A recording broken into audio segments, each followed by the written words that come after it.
আমি রান্না করব বাটা মাছ। আমি আলু কাঁচা কলা কেটে নিয়েছি। প্রথমে আমি মাছগুলো ভেজে নিচ্ছি। মাছগুলো ভেজে নেওয়া হয়ে গিয়েছে, এবার আমি নামিয়ে দেব।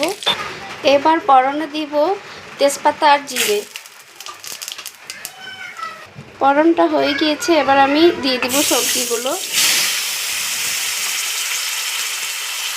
আমি দিচ্ছি লবণ পরিমাণ মতো, হলুদ পরিমাণ মতো, লঙ্কার গুঁড়ো পরিমাণ মতো, আর আদা কাঁচা লঙ্কা বেটে নিয়েছি, এটা একসঙ্গে দিয়ে দিলাম। এখন সব একসঙ্গে নেড়ে নিচ্ছি। এটা 5 মিনিট আমি কষিয়ে নিব।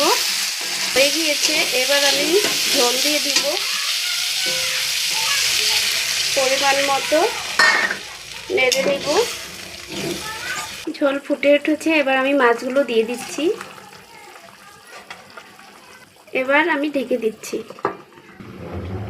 দেখি, এবার আমি ভাজা জিরের গুঁড়ো দিয়ে নামিয়ে নিব। তরকারিটা হয়ে গিয়েছে। মাছের ঝোল আমি নামিয়ে নিয়েছি, একদম রেডি।